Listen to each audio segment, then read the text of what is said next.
Assalamualaikum warahmatullahi wabarakatuh.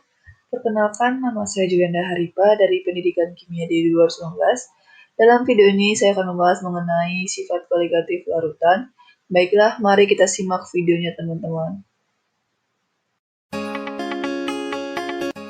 Baiklah, apa itu sifat koligatif larutan? Baiklah, sebelum membahas mengenai sifat koligatif larutan, terlebih dahulu kita membahas mengenai larutan. Larutan merupakan campuran homogen yang terdiri dari dua zat atau lebih. Di dalam larutan terdapat zat pelarut dan pelarut. Zat pelarut merupakan zat yang jumlahnya lebih sedikit di dalam larutan, sedangkan zat pelarut merupakan zat yang jumlahnya lebih banyak daripada zat-zat lain di dalam larutan. Larutan terdiri dari zat pelarut dan pelarut. Misalnya, ada segelas air yang ditambahi garam. Air dalam gelas disebut pelarut, dan garam yang ditambahin ini zat pelarut. Terus diaduk sehingga tidak dapat dibedakan lagi nilai yang disebut dengan larutan. Larutan memiliki sifat yang unik yang disebut dengan sifat koligatif larutan. Sifat koligatif larutan dipengaruhi oleh banyaknya partikel di dalam larutan. Banyaknya partikel dipengaruhi oleh konsentrasi di dalam larutan. Banyaknya partikel ini dinyatakan dalam konsentrasi. Dalam sifat koligatif ada tiga jenis konsentrasi. Yang pertama itu fraksi mol, yang kedua itu molaritas, dan yang ketiga itu adalah molaritas. Yang pertama itu molaritas.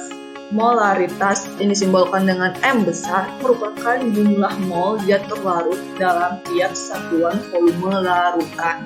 Molaritas memiliki rumus yaitu M besar sama dengan N per V, di mana M sama dengan molaritas, N sama dengan mol, V sama dengan volume larutan dalam satuan liter. Kemudian yang kedua itu ada namanya molalitas yang disimbolkan dengan M kecil. Molalitas merupakan jumlah mol pada zat terlarut dalam tiap satuan berat pelarut, di mana memiliki rumus M sama dengan N per V. M kecil sama dengan molalitas, N sama dengan mol, P sama dengan massa pelarut dalam satuan kilogram. Tiga itu fraksi mol. Fraksi mol digunakan untuk menghitung banyaknya zat terlarut dan pelarut dalam suatu larutan. Fraksi mol zat terlarut atau Xt memiliki rumus yaitu Xt sama dengan Nt per Nt ditambah Nc atau Xt sama dengan Nt per N total. Yang kedua, fraksi mol zat pelarut atau Xp yang memiliki rumus yaitu Xp sama dengan Np per Nt ditambah Np atau Xp sama dengan Np per N total. Untuk mencari fraksi mol total, maka Xp ditambah Xp sama dengan 1. Jika sudah diketahui salah satu, misalnya Xt, maka untuk mencari Xp dapat diketahui dengan Xt sama dengan 1 dikurang Xp. Selain menghitung konsentrasi, dalam sifat koligatif juga ada namanya faktor Van Hoff yang disimbolkan dengan I. I sama dengan 1 ditambah N dikurang 1 dikali alpha. I sama dengan faktor Van Hoff, N sama dengan jumlah ion, alpha sama dengan derajat disosiasi, non-elektrolit sama dengan 0, derajat disosiasi elektrolit lemah sama dengan 0 sampai dengan 1, elektrolit kuat sama dengan 1. Sifat koligatif larutan terdiri dari 4, yaitu penurunan tekanan uap, kenaikan titik didih, penurunan titik beku, dan tekanan osmotik.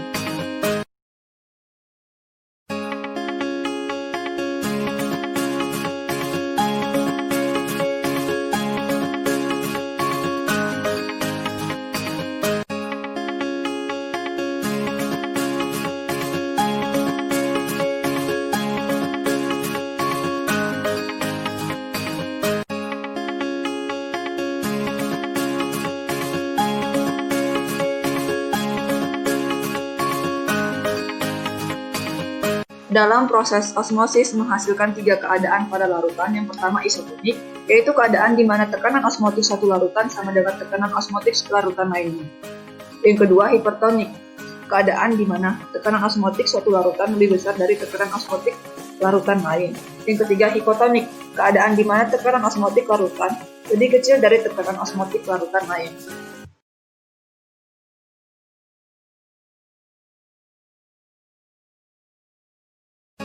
Baiklah, demikian video yang dapat saya paparkan. Semoga video ini dapat bermanfaat. Terima kasih.